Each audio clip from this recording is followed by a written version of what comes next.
Hey everybody. On this episode of the podcast, I sat down with Steve Farrell. Steve is an interesting guy. He reached out to me. He's doing really interesting work. He created a organization, a not-for-profit organization called Humanities Team with another really interesting guy, a very well-known author named Neil Donald Walsh, probably in the early 90s or maybe mid-90s. He wrote a book called Conversations with God, which was a very popular book. It was a book I read, which I very much enjoyed. And together their kind of purpose is to really bring these ideas of consciousness, of awareness, of kind of harmony and love out into the public. Steve also recently wrote a book called A New Universal Dream. And so it was really a pleasure to sit down with him and have him share a bit about his story, kind of his, as he described, his awakening moment and changes in his life that he made, and really what's inspiring and what's allowing him to create this work. He started a big online platform about really bringing these ideas of consciousness and also connecting with really interesting people, quite well-known people in this field of spirituality and science and divinity, as he calls it. So I think he's really doing fascinating work, and I hope you enjoyed this conversation with him. Also, if you are interested in working with plants and working with myself, my colleague Merav Artzi and myself, probably when this comes out, we will have finished our plant medicine retreat, our plant medicine dieta here in the Sacred Valley of Peru. But we have 2 more dietas or plant medicine retreats coming up. One is scheduled for May in Portugal, and the other is August in Ontario, Canada. So if you're interested in working with plants and working with plant medicine and exploring that, if you've already worked with plants and you're interested in going deeper, or if it's your first time and you're interested in just exploring all that plants have to offer as medicine, as a healing tool, as a teacher, really working in this traditional system of doing a dieta, of going into isolation, of fasting, and working with one specific plant, in general trees that we work with, through the medium of tobacco. These are really wonderful opportunities to do that. Predominantly, as many of you know, we're working via the medium of tobacco, but really connecting with trees. And most of the trees we're working with are Amazonian trees in the tradition we were trained in. But more and more, we've been really inspired to begin working with both North American and European trees, especially kind of in the base of this Celtic system. So more and more we're beginning to work with these trees like olive, oak, hawthorn, elder, alder, and every year we hope to diet more of these trees ourselves so we can begin to connect deeper with them. So some of the trees, hopefully, that in the future we'll begin working with are things like hazel, willow, aspen, poplar, birch, and really just a whole range, a whole pantheon of trees, but very much inspired by the Celtic tradition. So if you'd like more info on that, if you find that interesting, or you'd like to learn more, you can check out my website at nicotianarustica.org, and also Merav's site at tobaccodiets.com, and I will put a link to both of those in the show notes. As always, if you're able to support this podcast, that's a really big help to me. Patreon is a really good option. It's a website you can sign up for as little as $1 a month. There's different tiers you can sign up for. Those tiers give you different things back, things like early access to shows, bonus material, Q&As. It's a really big help to me, so if you feel like you're gaining something from this podcast, that's a really beautiful way to give back, to practice reciprocity. To all of the patrons, to all of the people supporting via Patreon, as always, thank you very much for your support. It really means a lot, and if you're able to do that, thank you very much in advance. If you're not able to do that, as always, doing some of the really small things to help with the algorithms to get this show out to a bigger audience are really useful. So if you're viewing this on YouTube or Rumble, hitting the subscribe button, turning on the notification bell, liking the video, leaving any questions or comments in the comments section, those things all really help. And if you're listening to this on Apple Podcast or Spotify, leaving a star rating and a short review is a really big help. So I think that's it. And without further ado, here is my conversation with Steve Farrell. Running out from the maze, running out from the maze, running out of the maze today. out from the maze. I'm running out from the maze. I'm running out from the maze today. I'm running out from the maze. I'm running out from the maze. Run out of the maze today.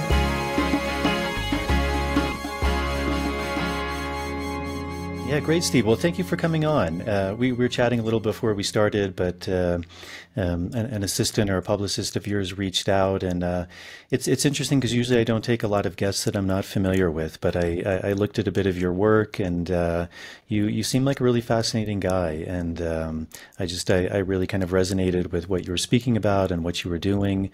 So maybe just to start, because I imagine maybe some people are familiar with you, but I would imagine certainly there's some people who aren't. So maybe you could just speak to the audience a bit about your background, who you are, and what brought you to do the work that you do. Yeah, great.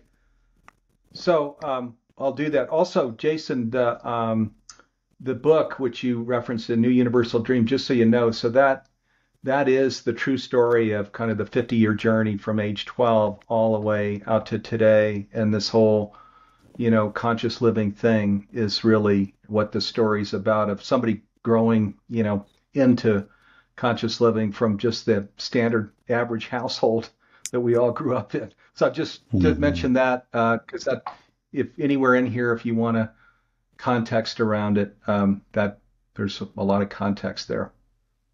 Yeah, yeah, great. Yeah, so can you maybe just give a little bit about your background and kind of growing up, as you said, in an ordinary household, and then what brought you to maybe even that interest in consciousness. It's a word I think that a lot of people are familiar with now. It's becoming more part of our vocabulary, but I think also for a lot of people it has a lot of different meanings as well.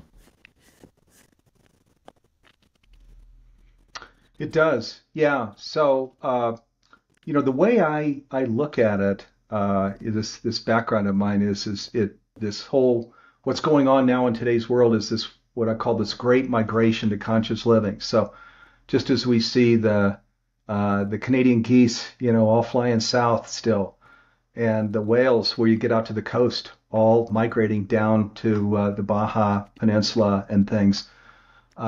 Likewise, not covered by the media so much, but this great migration to conscious living is going on. We are all, the 8 billion people on the earth are migrating to this whole new way of living on the earth. And the mystics talked about what this thing that we on humanities team called conscious living so many years ago, back Hippocrates and Plato, in 400 BCE, were sharing there's one consciousness, that we're all a part of this one consciousness. And now science is catching up.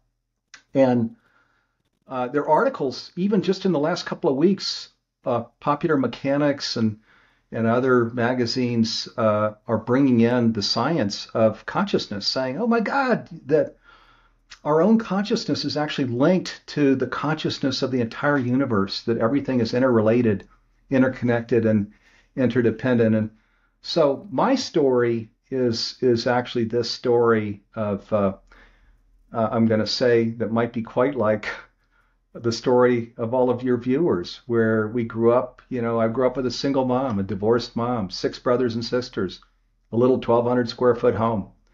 And I paid for my braces when I was 12 years old. All of us, with my sibling, we paid our way through college. And then I moved out to California right out of college, and grabbed a couple of jobs. And then I decided to go out on my own and start a company. And I was just kind of in the right place at the right time, as the internet was being born there in the early 90s. And I started 2 companies in the digital communications area that both really went to the moon because the internet. We were on the back of the internet. We were providing digital communications to large companies, first on the East Coast, and then later on the West Coast, and then later on the East Coast. And so we grew from 2 guys, used furniture, very small, very inexpensive executive suite, to two. Both companies grew to 75 million in revenue, one in 10 years, the other one in 2 years. But during the this whole American dream thing that I was living, I had my awakening experience to what this conscious living thing is. And uh, and even though I was invited into this whole world of wealth with the private jets and all of that kind of thing, um, I experienced a good deal of cognitive dissonance. Where on the one hand I was pretty blown away by that whole that whole wealth thing. But the larger part of me, which was the cognitive dissonance, was, is this really why you were born onto this planet? Is this what you're to do? Is this the life that you're to live? With everything going on in the world, is this where you're to spend time? And conscious living is about surrendering, to that flow of life or to the divine, as we use the term in humanities team. Our scientist friends use the term cosmos and universe. It's the same thing, but surrendering to that flow of life. And in so doing, I lost my passion for business. I sold these organizations. I left that whole center of wealth there in Silicon Valley. I moved my family to Boulder, Colorado, where I've been now for 17 years. And I launched Humanities Team, a 501c3 nonprofit with Neale Donald Walsch, who's the author of the Conversations with God books. And Humanities Team, which is now 20 years old, going on 21 years, is about what we used to call awakening to oneness, which is part of what conscious living is. Is there's this universal consciousness that animates all of life, is one way of saying this. There are other ways to say it. But what this means is there's one presence throughout the entire universe, and we're all offspring or emanations of that one, right? And it's an entirely different way of living our life when we understand this diversity and unity, this oneness, this divinity, this divine presence. When we understand it and live into it, we live an entirely different life. And so, coming back to your question, the interesting thing is I think when we grow up and we leave college, in a sense, we're all on a journey, on a journey of an adventure and a journey even of treasure, and every generation that journey changes a little bit. And it used to be to the old American dream, of just financial wealth and all these things. But what I found during my journey was that where you come into that wealth, you just want more, and then you keep wanting more. So it's kind of a mirage, and you prioritize that wanting more over the important relationships in your life. And so I could see that during my journey, that this was not to be my destination, that this was a part of my journey, to understand it and see it with both eyes, experience it. But it was to seek out that fulfilling, joyful way of living that is what I think today's journey is about. Because I think your viewers, when we talk about living into our interior states, our internal universe, that's conscious living. That's where we're opening to the divine, to the one, to where we see that we're a part of the earth. We're a part of each other. It's not just metaphor. We're actually a part of each other. And so this is where my journey took me, of this deepening into this conscious living, this oneness, this diversity and unity, this divinity. And there's no end zone. There's no there. It's a deepening exercise where your life is just continuing to unfold into deeper and deeper states of this elevated consciousness. And so that's what this nonprofit that Neale Donald Walsch and I founded, that's what we're about. And we're an educational nonprofit. And we've created a streaming platform where we're translating into 75 languages, and science-based programs, spiritual programs, embodied practices. Our whole organization is about just educating, on conscious living. Yeah, wonderful.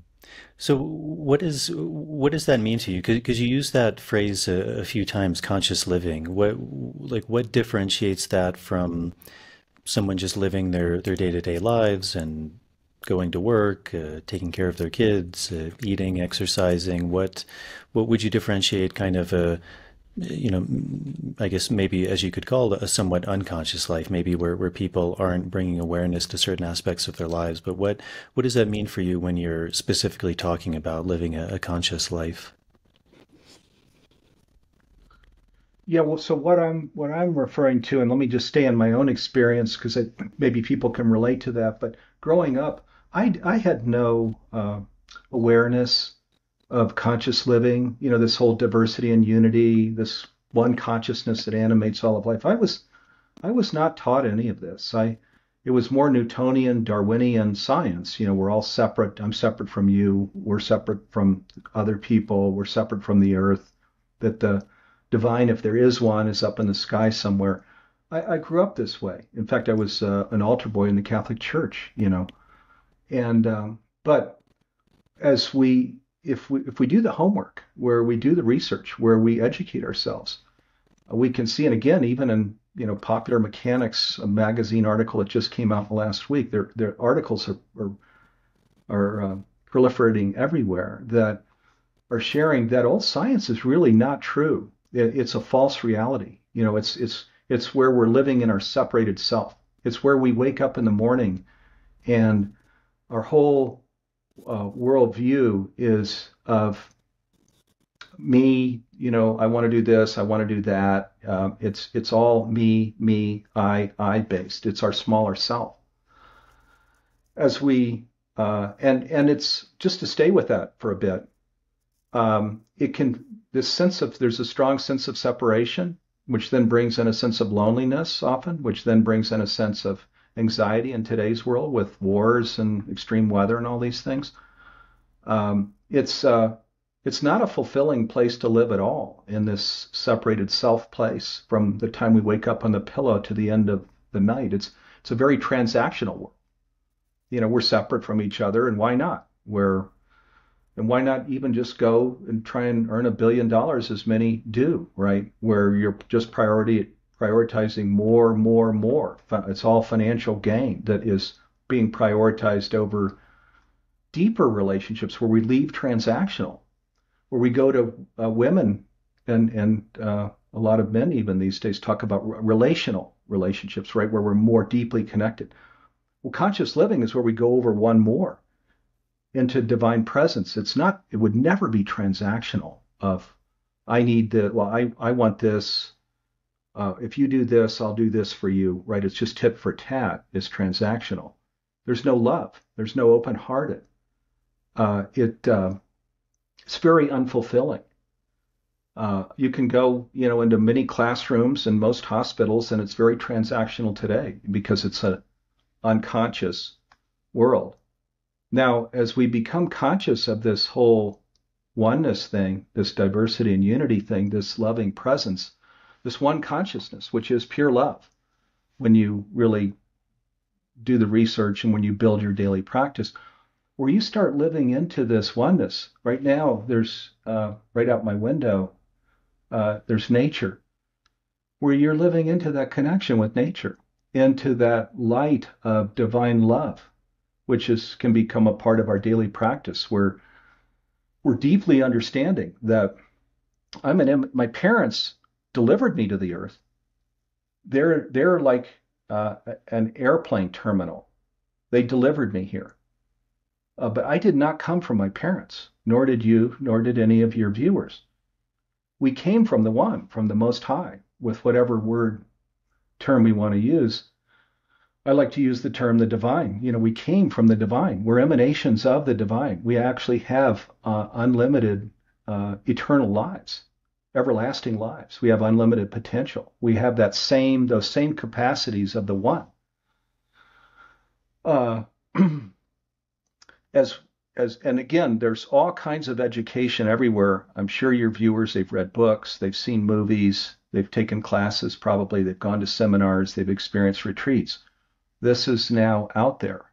Not so much true when we started Humanities Team over 20 years ago, but today there's this awareness. As we come into this awareness and understand what this oneness, this pure love thing is, and as we start building a daily practice around it, we experience then what I believe this generation's treasure is becoming. It's not the old American dream, because I'm not the only one that have experienced it and found it very unfulfilling, very hollow. I'm sure you've heard that many times. But there is a dream we can live into. I wrote this book about it called The New Universal Dream. And we can live into that dream, into that pure love, into that oneness, into the light of the divine that shines on us all day, every day. So that's conscious living, and that's the contrast that I would draw. It's interesting. You started Humanities Team with Neale Donald Walsh, and I'm sure some of the viewers have heard of him. I mean, was it maybe back in the late 90s or 2000s? He wrote a book called Conversations with God, which was a very popular book. Are you familiar with kind of his process? I mean, from what I remember, I think he said that book was kind of channeled, like it was something that came to him. He wasn't necessarily very religious, but and I think it was quite surprising to him in a way that he just all of a sudden started receiving this information from, as he put it, God. Is that something you've spoken with him about?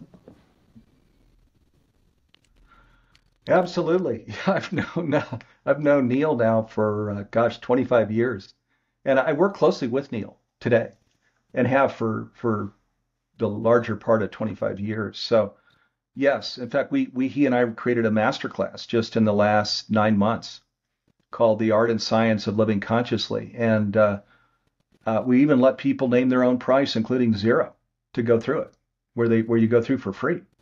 Because all of that wisdom and conversations with God and other wisdom, science-based wisdom, that's been sharing again back to over time, over millennia, that there's one consciousness. It's a consciousness of pure love. It's and all of this wisdom from conversations with God. There's no right or wrong, right? That there's no.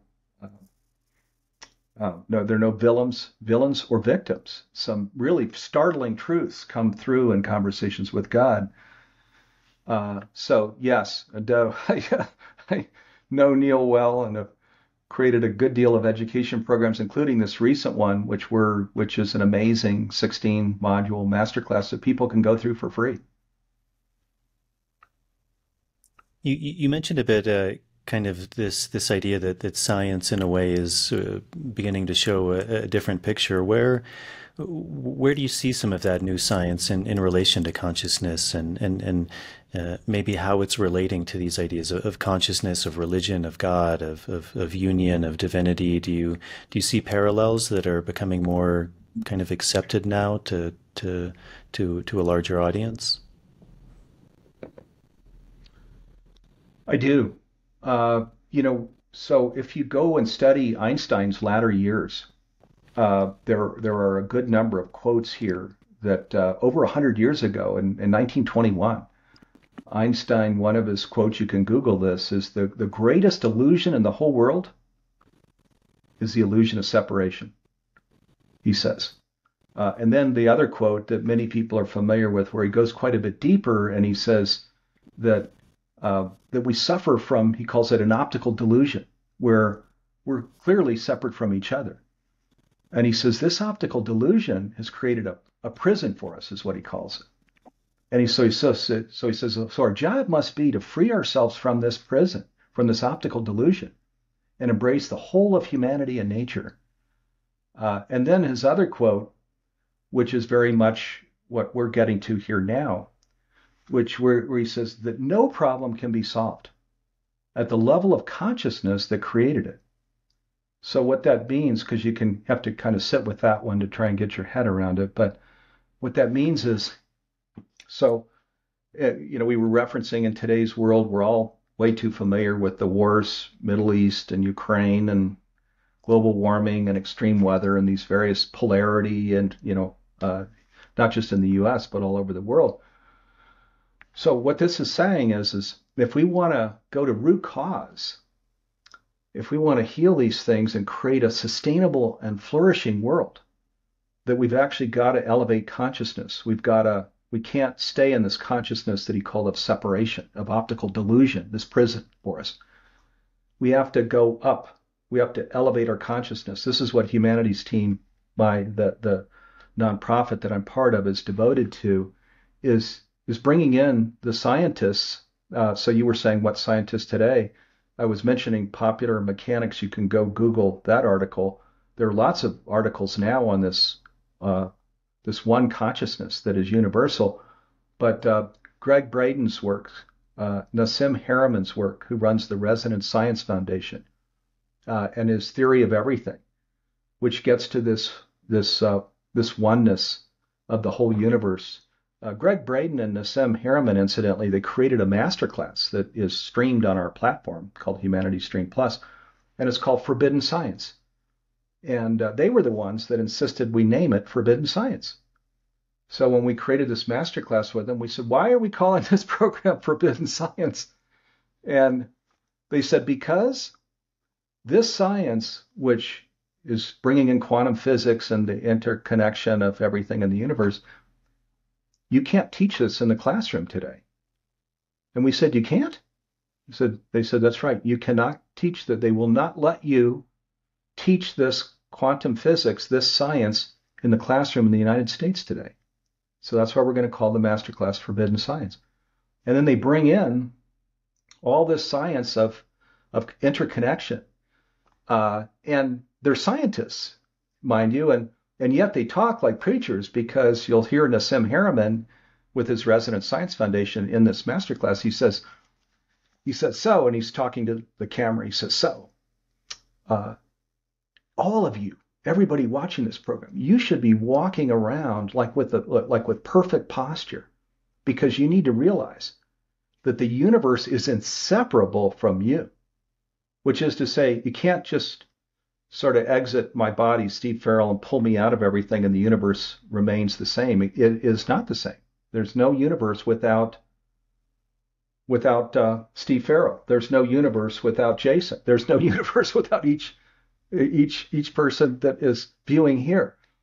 So he's saying you should, with good posture, with good feeling empowered, and with a sense of larger self, you should be walking around in the world with that awareness, with that knowledge, because it's very empowering to know that it's true. There is no universe without you. Now, of course, this is the very same message that a Neale Donald Walsh or Michael Beckwith would deliver as a spiritual message, but instead of universe, they'd be using the term God or the divine.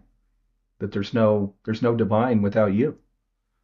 And both are true, actually. there's no divine and there's no universe without you. So, and there's science everywhere. I mentioned Greg Braden, Nassim Harameyn, Lynn McTaggart, her science, Bruce Lipton, science. He's a biologist. On our Humanity Stream Plus platform, we have other scientists as well that aren't as well known. That are these others that I've mentioned are luminaries that are quite well known, but there are many scientists and philosophers like Ken Wilber, that have made it their life work to bring in this whole science or philosophy of consciousness, of oneness, of diversity and unity.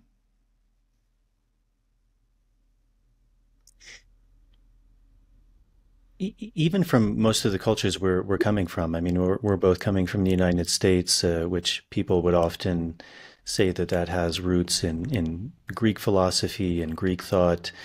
I mean, science and religion or spirituality or divinity, I think is an even better word, as you were saying. But science and divinity were never not connected. They weren't separated. And yet today we look at those fields as very different. usually people who identify as scientists would have some skepticism of someone who identifies more with a divinity quality, and likewise, often people who are more related to this aspect of divinity or religion often have some kind of deep distrust or maybe fundamental disagreements with what science is telling them.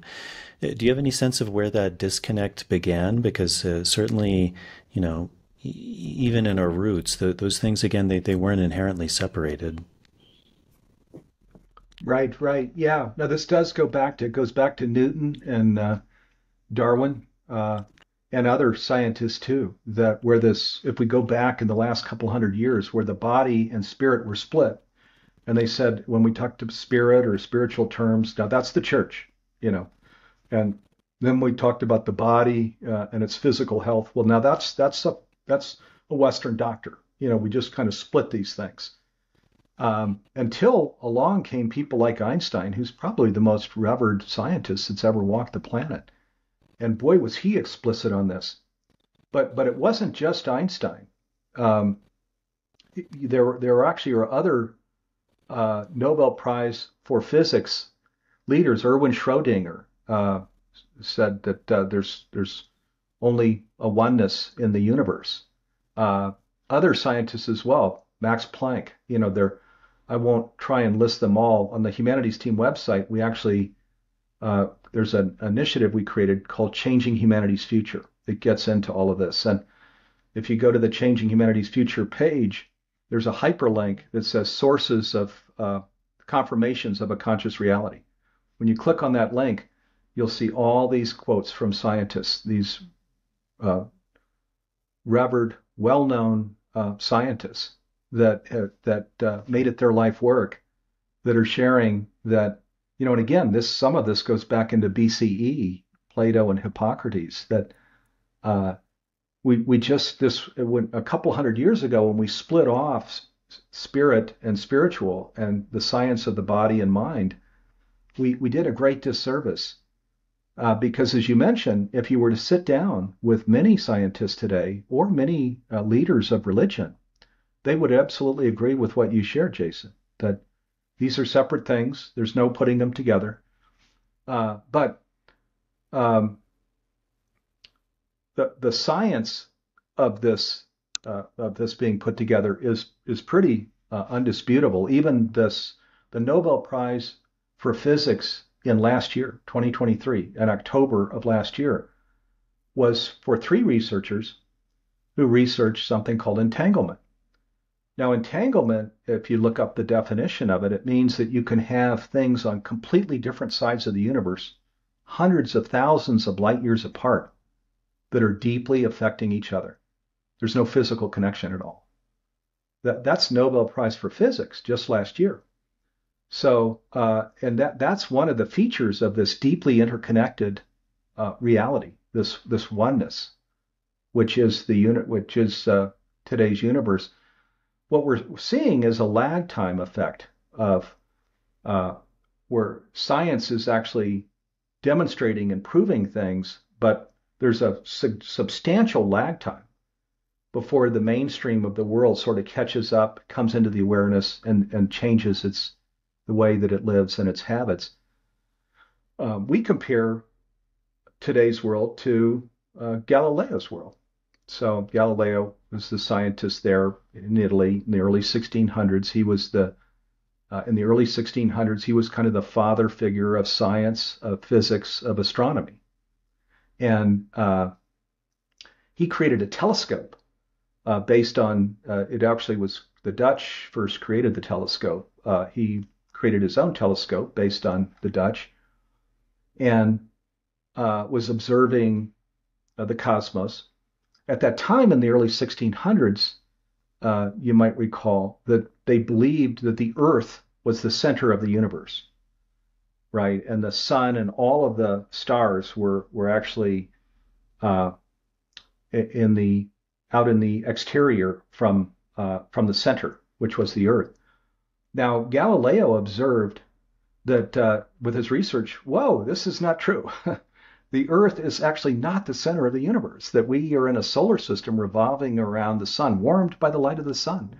and not at the center of the universe at all. Uh, and this was very dangerous to do what he did in the early 1600s, because there was the Spanish Inquisition. We probably all remember that from growing up, the Roman Inquisition, right? What these Inquisitions were doing is where there was heresy, where you stood up with your research and went against the prevailing conventions, it was very dangerous back then. He was put under house arrest, and he was asked to recant immediately this research. And he did. He recanted to save his life, and therefore he was not killed. But he was kept under house arrest to the end of his life because of that research. Now, even though he recanted, there were other scientists then that observed the same thing, that said, wait a minute, with telescopes, the Earth is not the center of the universe. And so this one man actually changed the whole world back then in the early 1600s. Prevailing opinion, the mainstream, wanted to push against it, didn't want to look at it, didn't want to, in fact, wanted to kill the person that brought this research forward. Back through time, there are other examples like this where a science was brought forward and mainstream wanted to reject it. It's change. Change feels too substantial. Mainstream wants to reject it. Likewise now, these articles are everywhere, and the science is everywhere, even Nobel Prize for Physics. And yet, as you mentioned, you sit many scientists down alongside many leaders of religion, and they would say these are completely separate and there's no intersection. So it takes a while. There's a lag time before people adopt this latest research. It's important. The reason we bring up the Galileo story, Jason, is because we're saying this is a Galileo moment now. We're living in a Galileo moment right now. How? How so? Well, there was a false reality that one man exposed. The Earth is not the center of the universe. Likewise, today, just to put some different words around this, in today's world, we grow up, from the time we wake up on the pillow to it's the separated self is kind of the center of our universe. Me, my smaller self. What do I want to do? What do I want to focus on? What shall my career be? It's our separated self. Even though science is now sharing, there's no such, it's a fiction. Just like Einstein said, it's a fiction. It's the greatest illusion in the world. The separated self isn't even true. It's not real. So we're saying we all need to be like Galileo. There's no one person that will do today what Galileo did in the early 1600s, that kind of put it on his back and changed the whole world.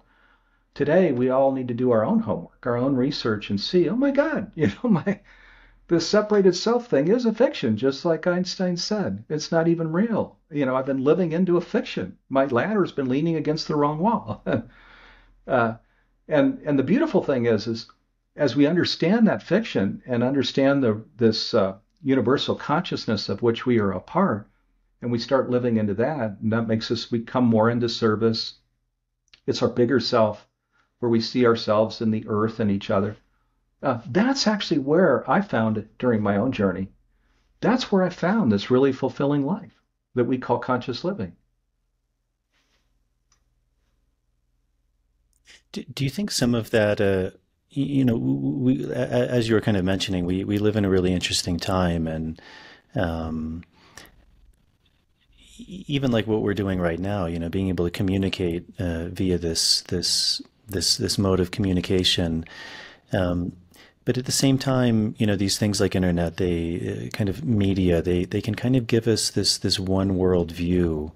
And then we also forget about things like relativity, which are these very scientific principles, like the theory of relativity, the theory of change, the theory of entropy, that everything does have a life cycle, that things constantly are changing. Even these ideas of entanglement, that things are connected. And many of these people, like you mentioned, Galileo, I mean, they very much were visionaries. But it's interesting because we also live in a time. I mean, I was just kind of reminded of during the pandemic, even these ideas of like consensus, and we seem to hold those views as being very high, and yet someone like Galileo, he was fighting against the consensus. I mean, there's something I think that's very difficult of kind of having revolutionary ideas, and even the society we live in, like we're very much focusing on a specialization. Which is amazing because it allows us to really create amazing things when we really have a very detailed understanding of one thing. But sometimes in that relative perspective, it's harder for us to look at the whole, which was also kind of the basis of like a liberal arts foundation, was to see things from different lenses, to put different pieces together so that we had a wider perspective. And one thing, it seems like more and more we're, interestingly, although we can have a lot of perspectives, our perspective also in some sense seems to be getting narrower and narrower as well. Yeah, no, absolutely right. I was a liberal arts major myself in college. And as you mentioned, that's its strength, is creating these different worldviews, kind of looking with an author out at the world and in all of these different ways, which is extremely valuable. And so what we're doing here, this is kind of an extension of liberal arts, because we're saying now there's this whole new basis that there's a spiritual basis here. Science, increasingly, the leading edge of science is out here with this spiritual basis. Even philosophy, in the case of Ken Wilber, brings it in. And so, just kind of spending the time to really do the homework, to do the research, to become aware, of what is true for you. So this is what I did in the early 90s when I had my own awakening experience. I read Neil Donald Walsh's first book called Conversations with God, Book One, came out in 1995. And that was the thing that first opened that door for me, that brought in these things that we're talking about, that I'm calling conscious living. And I didn't accept it right as I was reading the book. I was intrigued by it. But to go and live a whole different life, boy, you're going to have to put a little time into your research, your homework, right? If you're going to change your whole life to reflect a different reality, you're going to spend some quality time really looking at that, what these mystics share, these scientists, philosophy. You're going to educate yourself. So this is what I did for some number of years there in the mid 90s. And then there did come a day. I remember that day, and I remember that moment where I was sitting in my townhouse there in Marin County in Northern California. And I said, okay, I've now really done the work. I've looked into this, and now I've got to plant my feet in my reality. So is my reality the one I grew up in, where Linda is my mom's name, Joe is my dad, where I'm going to continue living my life with this understanding that I'm really Linda and Joe's son. I've got one body which will define myself, Steve Farrell, for the lifetime that I live. And then I'm going to go to dust 5 feet under. Or did my parents just deliver me to the earth? Did I actually come from the Most High?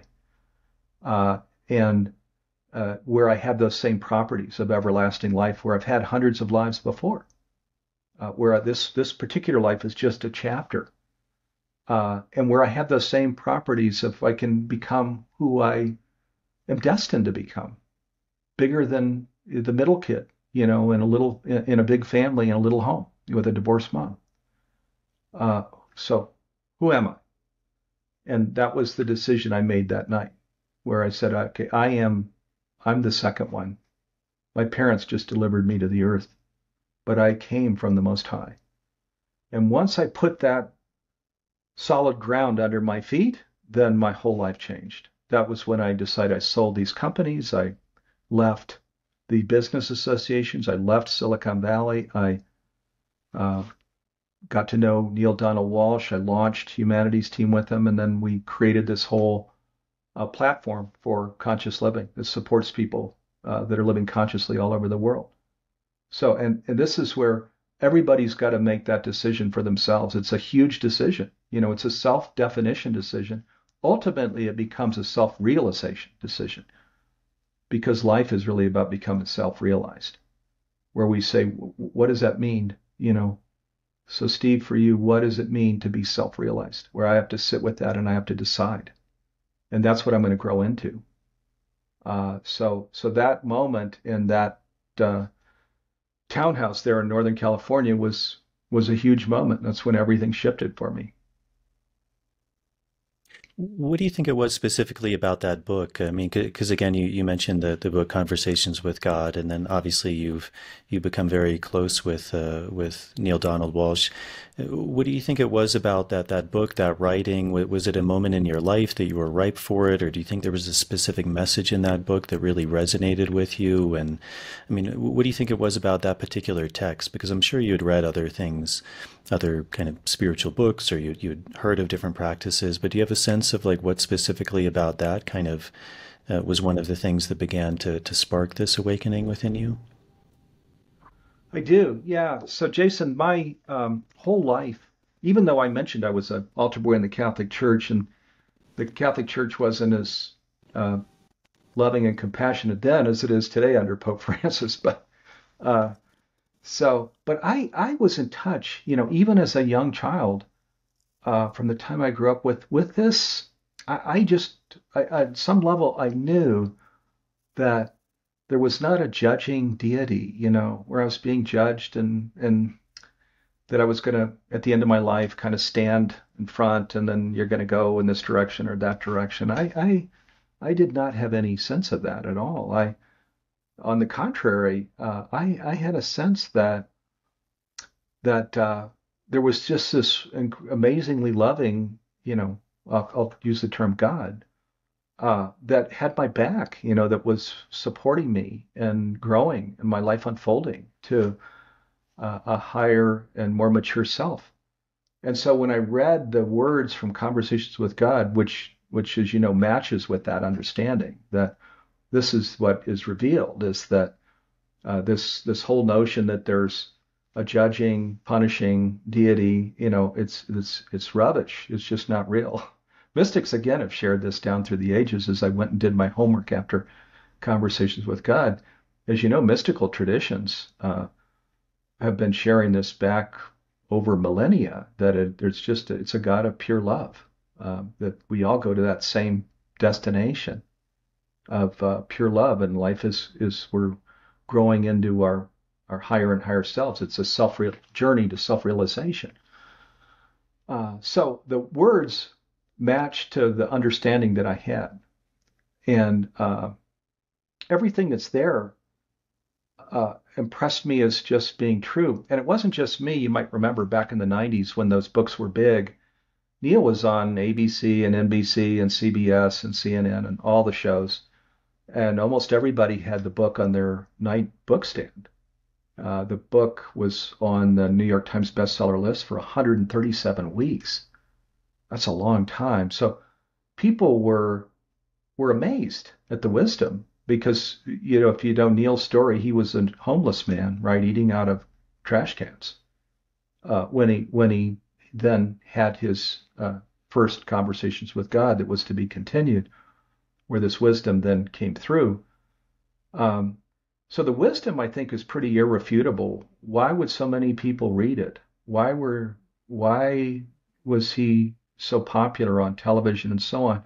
I think because people would read the wisdom and go, "Wow, this is amazing," and you had trouble punching holes in this wisdom. It just all seemed so pure and so true.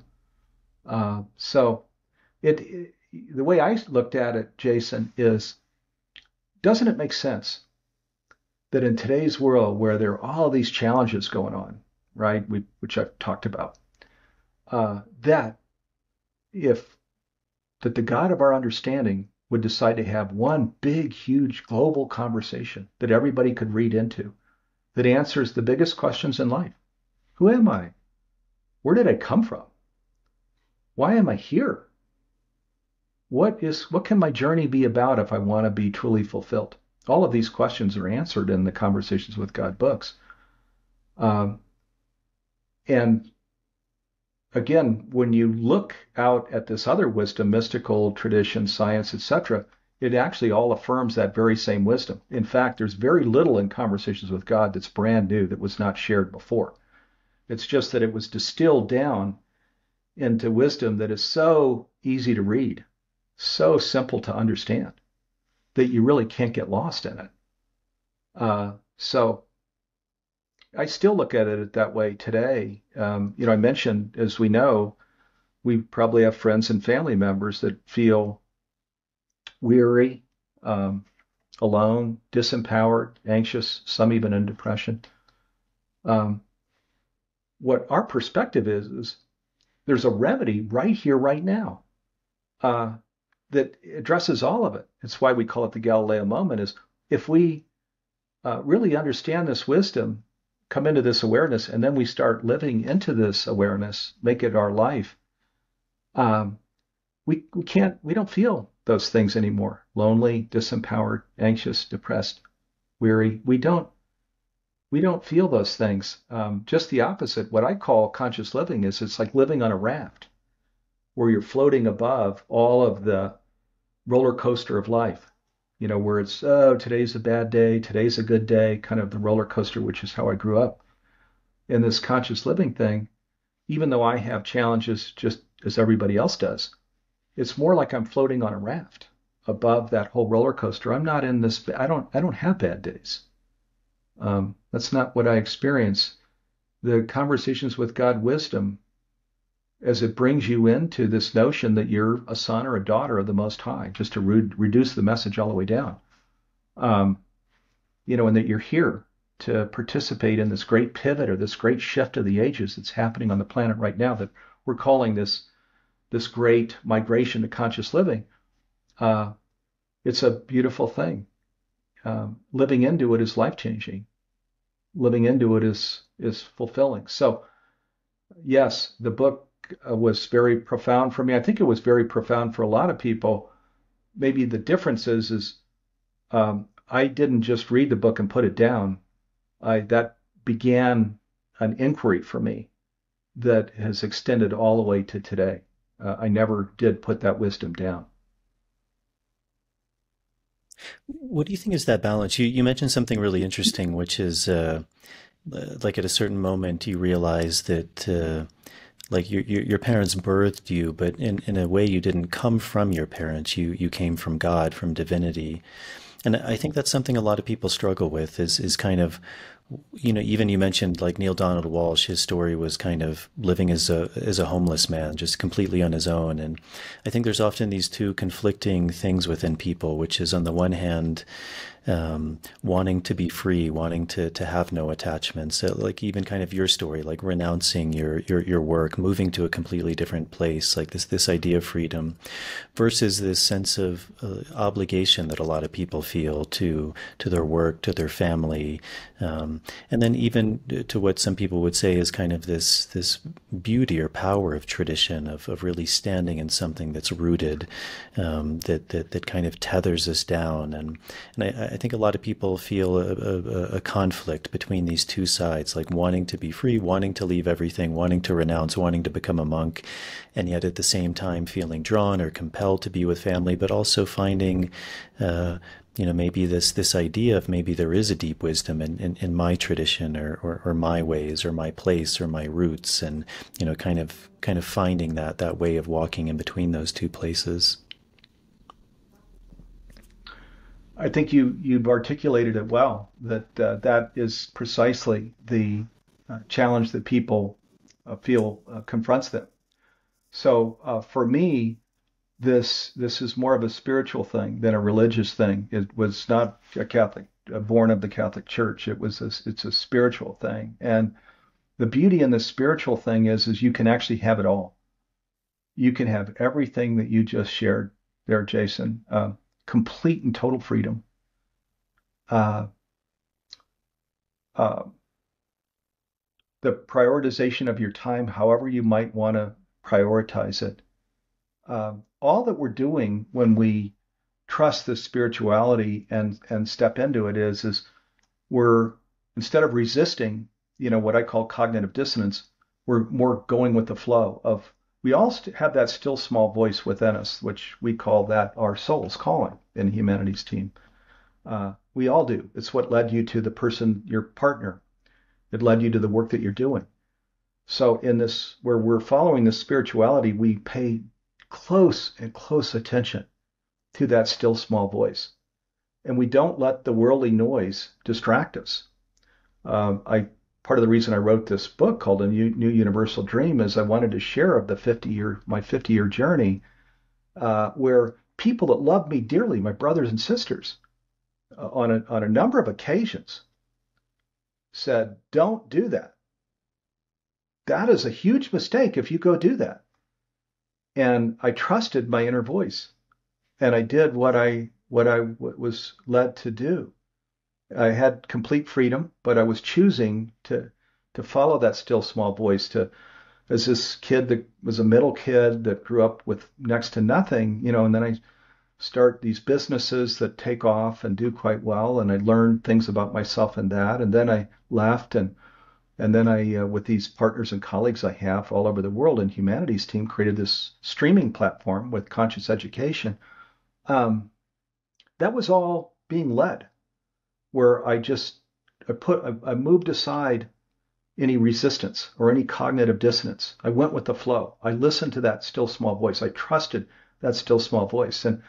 And where you do that, what I can promise you and every viewer here is that where you're given vision, I'll call it, from the still small voice, you're always given provision, which is to say you can trust that voice. It will lead you into good places. So I'm married, happily married, 26 years. I have 2 kids adopted at birth with my wife. This still small voice has led me to a beautiful place with my wife and with my kids and Humanities Team, with my partners and colleagues and people all over the world that I'm in conversation with. It's taken care of all parts of my life. And I've had total freedom. I was never asked to do anything that would hurt any part of my life. Just the opposite. It nurtured and supported all parts of my life. Now, there have been many challenging moments, of course. There always are, where we trust anything, including our still small voice. There were many years for Humanities Team where we were formative, and it was very challenging. It was. But I trusted it. I trusted the journey and where it would take me. And this is what I would say to your viewers is, boy, we are all one. So trust this, your own inner voice. This podcast is about our inner universe. It's our interior world. It's so trusting that interior world, trust where that voice is taking you, where it's giving you vision to something that it wants to lead you to. Trust it and follow it and notice how you're going to be supported on all levels. Where I would have gotten into trouble, I had a family member fly out about 21, 22 years ago that was really trying to talk me out of this whole thing because he loved me so dearly. And I mean, my God, if I hadn't trusted the voice and become who I am today, it would have been my loss in a huge way. And I would say this is true for everybody that's watching and listening here now. Is too often I'll be speaking and somebody will share after I speak, I've had that, I've been inclined to kind of do the same thing, and I have taken a few steps out, but I haven't gone further because I'm not sure it'll work out for me. I'm not sure it'll work out for my family. Because again, I think you articulated it just right, Jason, where the people feel this, am I going to lose my freedom? Am I going to give up something? Am I going to be taken somewhere that isn't going to serve me? To which I would say, no, if you trust it, if you follow that inner voice, you will be protected and guided. It's like a GPS system, a God protection system. So I would say just the opposite, and you'll be taken care of in the most amazing way. You spoke about some like daily practices or techniques, or is there anything that comes to mind that you found to be very effective of how to cultivate some of these things like love, compassion, presence, awareness, kind of this idea of living more consciously? So yeah, let me share a few things here. First, some wisdom. This wisdom comes from conversations with God. So uh, the first threesome is awareness, honesty, and responsibility. So as just as um, functions for how we live our life. Where because we both talked about how awareness can actually be uh, we can be off with our awareness, just like Einstein said, greatest illusion in the world, right? So where we're really we're really paying close attention with our awareness to ourselves and the world around us to be led to what is ultimate reality. So, and then responsibility as we come into these higher understandings, to this higher consciousness, to be responsible. And then the third one, um, awareness, or I mentioned, I missed honesty in there before responsibility. So awareness, honesty is where we just stay in the truth as we're on this journey, and then responsibility, where we become responsible. The next threesome is focusing on living deliberately, so where we're really choosing deliberately. The second thing is living harmoniously, so where we're in harmony with others in the world around us. And the third one is beneficially. So that's deliberately, harmoniously, and beneficially that follow awareness, honesty, and responsibility. Write those 6 things down. Where you really live your life that way, you are gonna. This is this journey that our inner voice, our soul's calling, will lead us to, where we're living our lives this way. And it's not that our lives are going to be perfect or excellent all the time, because we're human, and we're still going to make mistakes. Um, but where these things anchor us, we're gonna go to a really good place. We're going to make, by and large, really wise decisions, but really mature decisions. And this whole living a flourishing life thing uh, can happen real well. Now, you asked though about daily practice, so let me bring that in too. The daily practice is the thing, of course, that really anchors us hugely every day. This has really changed for me over the 20 years. It's been quite different in terms of things that I've focused on.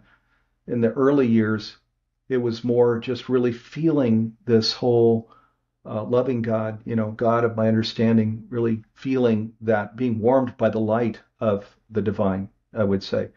Today, where my daily practice is it's very metaphysical. So this is metaphysics. Intention and metaphysics are huge in this world of that we call conscious living.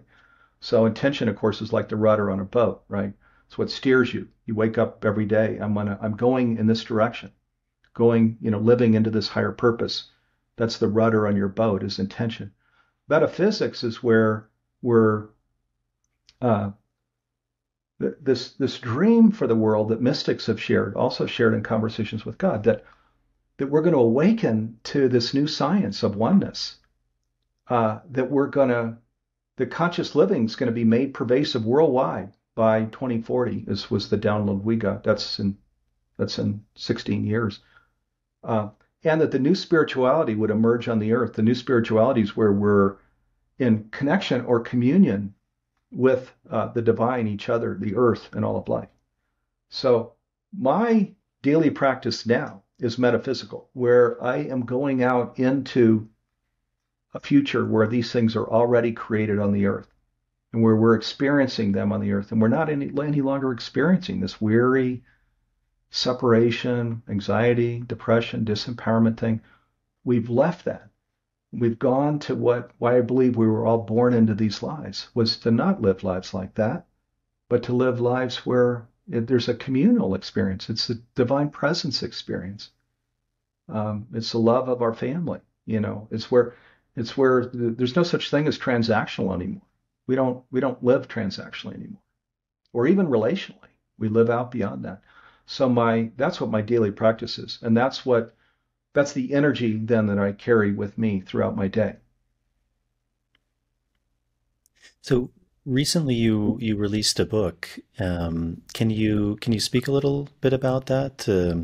A new universal dream. It's interesting because also one of the words, the universe, is in this podcast, and also I do a lot of work with dreams, so I think it's also a very interesting title. But what inspired you to write that, and what I mean, I know always summarizing a book is quite challenging, but how would you describe what's being conveyed in that book? The key premise is that, again, I like I believe all of us when we left our home, I was out in search of adventure and discovery and treasure, if you will, treasure being, the good life, right? And I was led then to conscious living, as I believe many people on the earth are today. I mentioned that I think this great migration to conscious living has already begun, that we're actually well into it. There are many people conscious all over the world now, the way we're discussing it. And but it's a journey that does have challenges. There were many for me, as you might imagine, going from the middle kid, little home, moving out to San Francisco by myself, starting these businesses, growing the businesses, leaving the businesses, starting Humanities Team. There were many times when I was very challenged and I really didn't know what to do. And I had to feel my way through to the decision that I would make that would allow me to unfold or grow into this next version of myself. And so I wrote the book to tell that story. And my sister, well, I've got, again, a large family. One of my sisters said, Steve, you're nice to everybody in the book except for yourself. And so, because I am truthful about myself, I was challenged, many, many times on this journey. And I stop in the book and I say, oh my, this was my challenge. This is what was happening. And this is what I did. And these are, and I actually start talking to the reader throughout the book and I say, and you can make this decision too. This is a way you can be supported on the conscious journey when you make a similar decision. So I wrote the book really more for the reader than for me. It's not that anybody needs to know me in particular, or my particular journey, but my journey has become a tool. I've made it a tool by writing the book for others on the conscious journey where they can read it and go, oh my God, I've run it, had those same things happen. And then how I learned from it, how I grew through it, and how I then grew into this person that I've become and I'm still becoming. And it's where I stop resisting. I'm more living into the flow. I'm accepting that light of God, that love of God, with that I see in others, and where I know that everybody's always trying their best. Giving people the benefit of the doubt. They're always trying their best. So that's the story. It also is the story of Humanities Team, and I mentioned, with Neil Donald Walsh, we started it 20 years ago. So you'll follow it all the way through where we're meeting with Archbishop Desmond Tutu and other leaders that we gave our spiritual leadership award to over the years, and all of these different things that we've done that have allowed us to grow into today. We're the largest global nonprofit in transformational education with our streaming platform called Humanity Stream Plus. So I tell that whole story in the hopes that I'm offering a few tools to support people on this journey. That is, I believe I believe 20 years from now, we'll look back and we'll call this the age of consciousness, where we're going through this whole elevated consciousness exercise that Einstein talked about so many years ago. And hopefully this book can just be a tool for people that are on this journey, because I believe we're all on the journey right now. Can you speak a bit more about this the streaming platform that you created? What you offer there, and who's that for, and what are you trying to convey, and maybe kind of the topics that you're covering, and what people can look for? You bet. Yeah, very exciting for me. We were led in this whole, I talk about vision and provision. So we were led ourselves and humanities team to go into education, transformational education, and then shortly after that, we were led to create a streaming platform. And even though we're a nonprofit, there are big for-profits around us.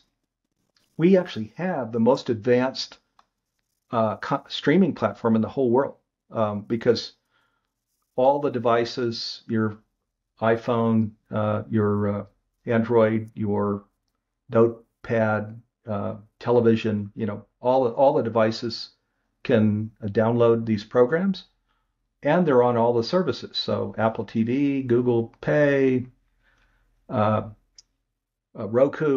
all the services. So, and we're right now the only one in transformational education that offers all of those services across all those devices. Now, we're a nonprofit, so our North Star is not like in Silicon Valley, where it's all about getting growth, top line and bottom line. We have the opposite, get the price down, down, down, down, get it down, because we want to get it. There right now are over 175 of these master classes and transformational education programs on the streaming platform. We're translating in 75 languages all of our new programs. That's a first also in the industry. Our dream is for this to be in all of the homes all over the world. Because what you and I are talking about here, Jason, we think there's no more important conversation in the whole world than conscious living. Because we can, again, in the outer world, we can see what those challenges are. And we're saying in Humanities Team, there's a remedy. It's right here, right now, to all of those individual and collective challenges. And it's conscious living. And there's no one, for me, it was conversations with God. For others, it's Greg Braden. It's Nassim Harriman. It's Bruce Lipton. It's Michael Beckwith. There are many, many different teachings that take us to this, what I'm calling conscious living mountaintop. We have identified who we believe are the top leaders in the space, covering, for example, Wayne Dyer's daughters, Sage Dyer and Serena Dyer, who created a program with us called Life After Death, where they tell this amazing, jaw-dropping story that won't even sound real here. But go look at it. There's a free program with them on our website. Go check it out, Life After Death, where they talk about how their dad, Wayne, is operating in today's world still. Wayne Dyer is actually present in today's world. Now, that's a lot to believe, but don't take it from me. Go watch the program, listen to his daughters, and the Karen Noe, who's the medium that they worked with and are working with even today. Many others, Thomas Hubel, Michael Beckwith, Neil Donald Walsh, Ken Wilber, Conscious Business 9-month program, many, many transformational education programs. I mentioned Len McTaggart and Bruce Lipton. So what we've done is collected up and created with them original master classes in many cases, and so that people can go through our library, which is amazing. The visual quality too is like right there with an Amazon or a Netflix, the same visual quality. It's stunning. So on my iPhone, which I don't have it right here in front of me, so I can't lift it up and show it to you, but I was just on a trip. And so on the plane and when I was sitting outside, on my iPhone, I'll watch these video trainings, which are amazing. I don't have to sit in front of my computer. I also use Roku, so in my master bedroom, we'll watch from our television. But these things that we're talking about, where somebody's just listening to us, it's a lot to take in and believe. I spent years in these faculty also. They've spent lifetimes creating their wisdom, their video trainings. And instead of watching mindless television shows or movies, and sure, everybody's going to make time for those, but how about we create some little splice of time for training in these areas that I'm discussing, where we can truly grow into the fullness of our destiny, which is why we were all born onto the earth. So that's what we're about, is creating embodied practices, science-based practices, spiritual practices, philosophy, conscious business, on and on, with these leaders from all over the world that will take you there in their own way. We also, by the way, have a one-for-one program because we're a nonprofit. So every paid subscription creates a free subscription for an underserved, underprivileged individual somewhere in the world, which is kind of neat. So even though the price is, right now it's $2.99 a year for the subscription platform with the 175 programs, it's also free. We give it away to people that can't afford it at all, mostly outside of this country. Well, wonderful, Steve. I know we're coming up on our time limit. Is there anything you'd like to address that we haven't that you'd like to touch on before we call a close to this? So I'll just say what's most important to me is the whole spiritual opening of our heart. And so if and this program is about our interior, so just to the extent that it feels right and feels true, opening to in your own daily practice, these things that we've discussed, that you're actually a daughter or a son of the Most High, opening to that, asking that question, and then coming under that influence, following that still small voice. There's nothing more important than that. So now, in terms of things, if you wanted to be in touch with me or Humanities Team, the Humanities Team are 501c3 nonprofit. It's spelled with a Y, Humanities Team with a Y.org. And you can also go to humanitiesstream.net for the streaming platform. And the book, you can go to anewuniversaldream.com. And the first chapters of the book are opened up for free.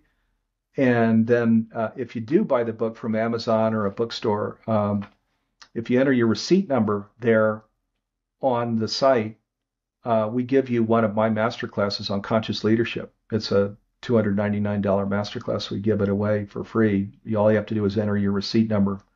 So if you do buy the book, be sure to enter that receipt number so you can go through that program. It's pretty special. Well, great, Steve. Well, thank you so much for sharing. We're at 1 hour 11 minutes, which is a good number. I'll put a link to those in the show notes, and yeah, there's a copy. And yeah, thank you so much for coming on. Awesome. And I'll put a link to those in the show notes. And I appreciate your time and the work you're doing of kind of spreading the good word. And I really wish you all the best. Yeah, Jason, thank you so much for having me. I appreciate it. All right, everyone. I hope you enjoyed that conversation with Steve. It was a pleasure for me to sit down with him. I think he's doing some really beautiful work, creating these projects to bring these ideas of consciousness, of different ideas of science, and kind of the connection of these two fields out into the general public. So I really appreciate that kind of work, and I think someone like him is a really good person to begin to do that. So I hope you enjoyed that conversation. As always, if you're able to support this podcast, that's a really big help to me.